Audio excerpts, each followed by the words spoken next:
Hi everyone, this is Babette. Welcome to Graham's Garden. Come and have some tea with us, and we'll share the garden with you. Well, hello there, friends. You're listening to Graham's podcast. Please enjoy, because this is going to be an adventure.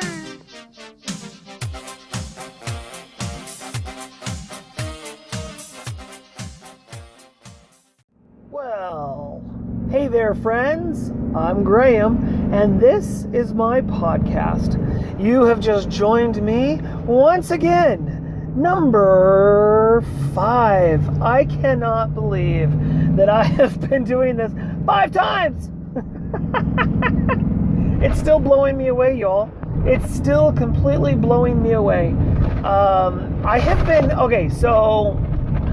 been planning doing a podcast for probably about a year now. I don't know if any of you remember, but I did release one podcast, probably about 6 months ago, I think is about what it was, or maybe more.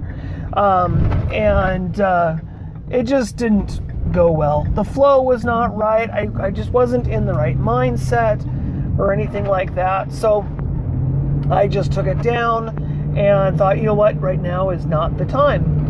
Well, obviously right now is the time, right now, this very minute, because I'm doing number 5 as I speak. This is number 5. Oh my gosh. I think it's great. Let's see how many more I can go before I get bored and give up. So my last podcast that you got to listen to was all about the good stuff, the stuff we call a layer of wonderful, amazing. Yeah, I'm blanking. I'm trying to not start saying It was not compost. What did we talk about? Come on. It's a ground cover. Yeah. It's been one of those mornings, I am telling you. A simple word like this, and it's gone. Oh my goodness. We talked about wood chips and all kinds of different stuff as far as a mulch was concerned. And I don't know how exactly that podcast went off, other than for me, it seemed like it went great. I had no complaints on my side. Lots of valuable information, and a lot of information that you probably already knew, but that's okay. You know what? It's a good topic.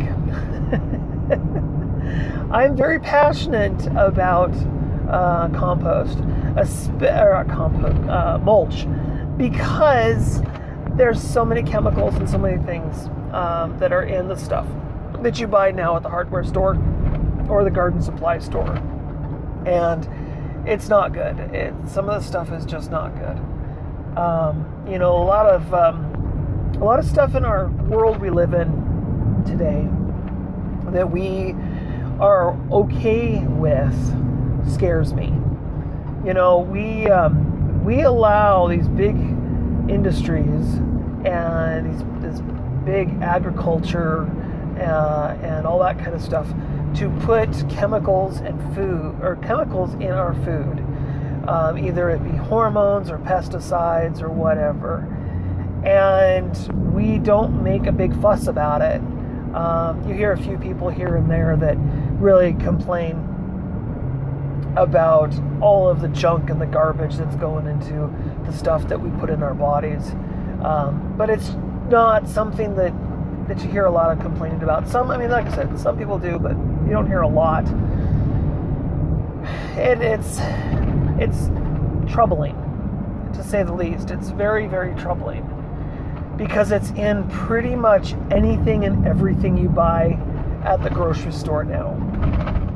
I just watched this YouTube video where this guy took 3 different apples, 2 organic apples, and then another store-bought apple.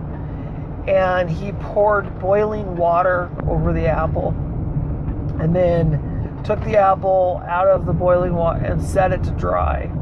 And when it dried, you could see all of the white wax all over the apple. And even the organic apple had the white wax on it. There was only one of the apples that was an organic apple that did not. But he said that he paid a lot of money for it, and it was from a grower that he kind of knew or whatever. But he did it primarily to show that a regular apple isn't going, a non-waxed apple isn't going to, look funky and look like it's peeling, got peeling skin. I mean, it's so gross, scaly, gross nastiness. And so the purpose of that was to show, look, it's not because it poured water over an apple. A normal apple ain't gonna do this. But then you think, wow, okay, they're putting wax on it. Well, I kind of, in the back of my mind, I kind of knew that. I have an uncle of mine, had an uncle of mine years ago. He passed, was it 89? He passed away, and he used to work for a company called Cascadian. And this was years and years ago, so I don't know if things have changed or not, but I doubt it. I think their procedure is probably pretty close to the same that they used to do. But my uncle, his whole job was to stand at this corner junction, part of the washing process of these apples that they would, pick out of the fields of Wenatchee. And his whole job was to run the acid bath. They run the apples through acid, and it's part of a way, I guess, of cleaning them or whatever. And so I got to go visit him one time. I was probably about 7 years old, and I got to go visit him at the factory. And he kind of showed me the whole thing, where the acid wash was, which I wasn't allowed to go close to it. I could see it, but I wasn't allowed to go close to it. And then there's these ladies that grab the apples and sort them as far as if something's damaged or not going to pass.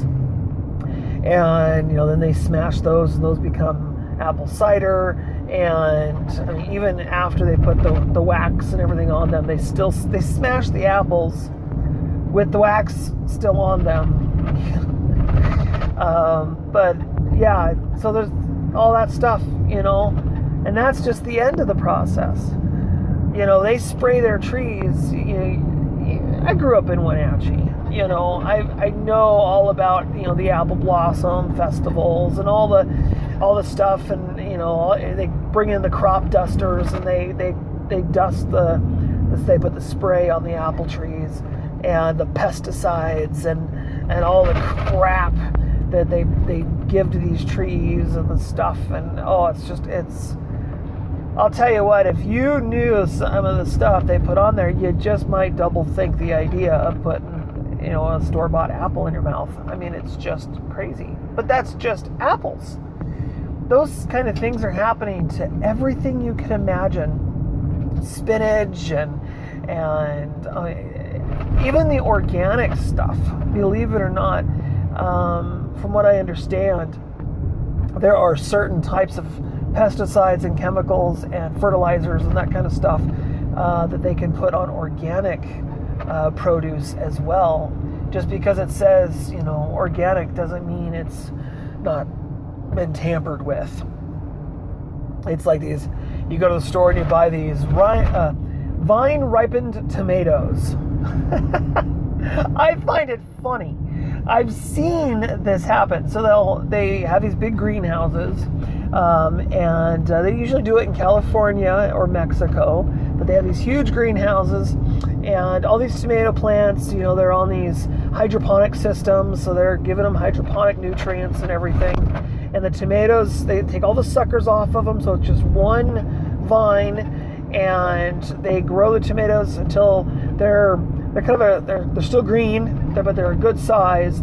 They cut the whole vine off with the clump of tomatoes on it and put that in a box. And then they put the boxes in a truck, and they fill the truck with this horrible noxious gas and it travels to where it's going. And by the time it gets to where it's going, the warehouse or wherever, it's, you know, it's red. It's delicious, vibrant red. You know, that's why all of them, all those tomatoes, they all have this real rich red color to them, and they're all even colors. There's no blotches or imperfections or anything. That's also why there's no scarring or bug problems, no splitting, no scars, none of that stuff on those tomatoes. It's all about the process of the hydroponics and that kind of thing. And it's scary. You know, it's really scary because who knows what the heck is in that food? You know, not to mention it's genetically modified most likely. So just because it comes on a vine doesn't mean it's good for you. You know, it may be just as bad and evil as the Roma tomato that's got the shiny wax and or the oil all over it. I mean, you pick up one of those little Roma tomatoes at the grocery store, and it's slippery, slimy. It's got this, you can feel there's a layer of wax on it, or a layer of oil. There's something they've got on it, and it's not right. I mean, it just like, you know, it's not right. So you know what, when it comes to produce from the grocery store, I personally do everything in my power to not buy that stuff. But then again, you know, when it's the dead of winter, you don't have a choice. You know, we're being forced into buying these things. But not just the produce, the meat, you know, and the stuff in the middle of the store, all the boxed goods and the prepackaged stuff that's going to sit on the shelf for, you know, 4 years and not be horrible and not rot, and boxes of macaroni and cheese and you know, stuff to make hamburger helper with, whatever it is. I mean, it's all so bad. Oh, this is my personal opinion, so, you know, if you don't agree with me, I do apologize, but I just try not to eat as much of that stuff as possible. It's just not the healthiest thing for you. But unfortunately, you know, in the world we live in, it is so difficult to garden, especially in my situation, to get enough food to sustain my family throughout the year, especially from renting and, you know, I got small space to garden with and that kind of thing. It's very difficult. And so, yes, I do grocery shopping. I don't have a choice. I have to. There's just no way around it. But when I do, I try to purchase the best and the wholest, most healthiest products I possibly can. So just kind of food for thought, really, is what that was. I don't want to you know, feel like I'm preaching, because that's the last thing. I mean, honestly, I don't want to preach. But, you know, I've just noticed over the years that we put so many toxins into our system, and a lot of it's willingly, and a lot of it is we're just not aware that that's what we're doing. We're so accustomed to our life that we live, and the way that our world is, you know, here in this country, that we're just so used to it. So you just grow up as a child. You go to the grocery store with mom. You go shopping. You buy all your food, whatever. You eat stuff on the way home, whatever. You know what I mean? And like, you just don't think about it. I mean, the last time I was at the grocery store, I couldn't concentrate. There were so many things of sugar down both sides of the register. I mean, it was just insane. From candies to chips and sodas and energy drinks and bubble gum and all these different items. I mean, up and down both sides of the register, and it's just overwhelming. And it's like the system is purposely trying to give us as much sugar and as many chemicals as possible. And that's all we eat for the most part. That you wonder why, we're so overweight. Well, duh. Look at all this crap we're putting in our bodies. And, I hear this thing, oh, well, I have to eat that way because I'm poor. I don't have any money, so, we're on a limited income. I hear stuff like that all the time, and it frustrates me because I have done this thing where I've taken $300 in cash, okay? And I have purchased $100 worth of food, like a typical food. And then I purchase $100 or $150 with typical food to make, dinners, hamburger helpers and all this kind of stuff, like I would if I was on a budget. Penny pinching, saving as much as possible. Then I've taken $150 with the mindset I want to buy as healthy as possible. Okay, still kind of penny pinching, but I'm trying to buy as healthy as possible. And then I survive on that food. And I've done this a couple of times to test this theory. And the funny thing is, the food that you buy, where you're penny pinching as much as you're possible, but not doing it as healthy as possible. So all the boxed foods, all the frozen stuff in the frozen section, all the processed stuff. It's funny because that stuff is empty calories and it's gone faster. You eat a meal that you make, and a couple hours later, you are hungry.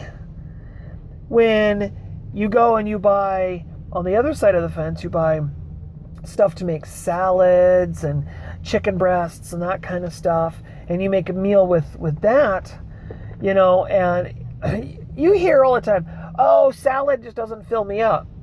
Well, yeah, salad's not going to fill you up if it's a typical American salad, because it's made of iceberg lettuce.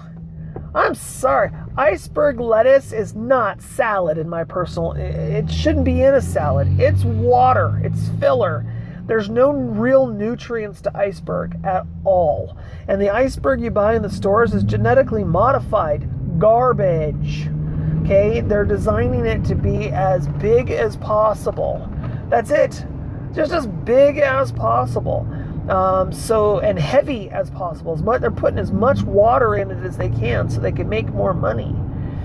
So no, it's just water. There's nothing to it. It's filler.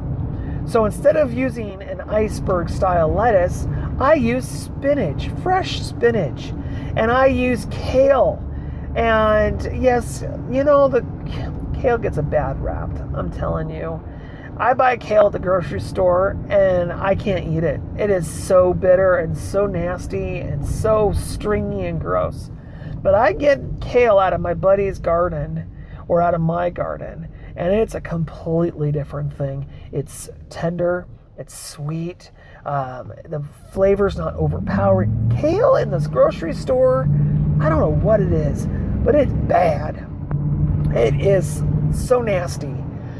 Excuse me. So I make salad with all of these delicious fibers. I'll take a couple of carrots and I'll shred, with a potato peeler. I'll shred the carrots up into these little ribbons, and I'll put radish and cucumbers and tomatoes and green sugar snap peas into a salad, and I really build this salad with a lot of healthy, nutritious food. And the thing is, that salad will keep me full for hours. It is so strange, and it's just, I don't know, our mindset in this country is just backwards. It is just so backwards, so messed up. I'm blown away. I can't believe it. So, anyways, that's just the way it is, though. I mean, there's just nothing. It's just the way it is, unfortunately. But, if you are educated and you are aware of what's going on in the world, you have a better chance of making better decisions. There was a friend of mine at one point in time that says, there's a difference between ignorant and stupid, right? And I'm like, ignorant and, yeah, there's a difference between ignorant and stupid. And he's like, well, what's the difference between ignorant and stupid? And I'm like, well, stupid is you're just straight up dumb. You just can't, you can't, you're stupid. Ignorant is you just don't know. You have the ability to learn, you just don't know. And he's like, well, you're kind of there. You're right about ignorant. Ignorant is when you just don't have the knowledge, but you're able to, if you got the knowledge, you're able to wisely use it. Stupid is when you have the knowledge, but you're blind and you refuse to acknowledge the fact that the knowledge is accurate or whatnot. So you're refusing what you've learned. And I was like, well, that kind of makes some sense. There's a lot of people in this world that would be considered stupid, but I personally don't like that that word personally. But there is a difference. You got an uneducated person who's able to learn, or you have someone who is so headstrong and stuck in their way and unwilling to change their thought process. They seem to think they know it all and they know already, and you're not going to teach them anything no matter what, and they're just stuck. Well, I'm telling you, I was that way. I was stuck. I was headstrong. And now when something new comes around, I listen to it. And then I make the best judgment for myself. If it changes the way I think about things, then it does. If it doesn't, it doesn't. But there's nothing wrong with learning a new idea or a new thought or a new path in life. And when it comes to food and the chemicals that are in our food and the chemicals that are in our atmosphere or, whatever, I've gotten to the point where I'm aware of what's going on, especially with like high fructose corn syrup. Oh my gosh. Corn in this country is grown. It's genetically modified like nobody's business. It's one of the first genetically modified. It's not even a food. One of the first genetically modified things in our country. It was genetically modified. I believe it was back in the 50s, is when they changed the chemical structure of it. So that they could use a certain pesticide and it's agriculture thing. So, but it's primarily grown in our country not to feed people. A very small percentage of corn is for feeding people. A lot of corn is for feeding animals or for making biofuel so they can make more corn. So like this horrible circle of events. I'm going to make more corn so I can make more corn so I can make more corn. And then all they're doing is they're burning it up to make more corn. And it's used also for the sugars that are in the corn. They put, it's so cheap to manufacture because of the subsidies that our government gives, that it's cheaper than sugar, for these people because of the subsidies the government is giving them, that they put it in everything, from soft drinks to bubble gum to toothpaste. High fructose corn syrup is in almost everything. In in everything. It is so bad for you because your body has problems digesting it because it doesn't know what it is. And that's the same kind of thing for a lot of the other stuff like hydrogenated oils. Oh, hydrogenated oils are so not good. But fats are good for you. But anyways, you know what? I'm going to get into that another time. I'm getting real close here to the end of my my podcast, and I could just go on for hours and hours and hours and hours about all kinds of stuff. And unfortunately, a lot of the stuff that I talk about is very controversial and starts a lot of arguments and a lot of discussions and that kind of stuff that end fairly badly sometimes. So I do apologize if we don't agree, if I say something that we just don't agree on. We'll just call it what it is. You're not going to change my mind. I'm not going to change your mind. That's just the way it is. And then I say maybe not, but it depends. I mean, it depends how somebody approaches it. But for the most part, I'm coming from a crazy background, and I'll just have to tell you about it sometime. Anyways, you all have yourselves a fantastic rest of your day. Go check out the Facebook group, Graham's Community Garden. It's a place for you to go and share about your garden. And of course, if you have any issues or comments or anything, go check it out and leave questions or whatever you need for anybody. We've got a very active group over there where they will be more than happy to help out whenever they can. So check that out. Otherwise, like, subscribe, comment. If you have any suggestions for podcasts, definitely leave them in the comment section below. And, until next time, I'm the only Sir Cracker.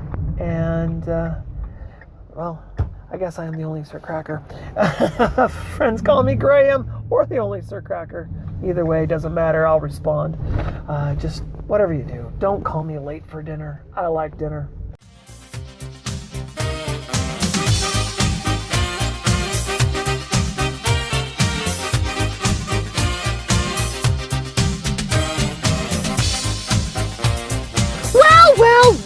Well, that was a wonderful show. Thank you so much, Graham, for one heck of a podcast. Can't wait to see you next time. Bye for now.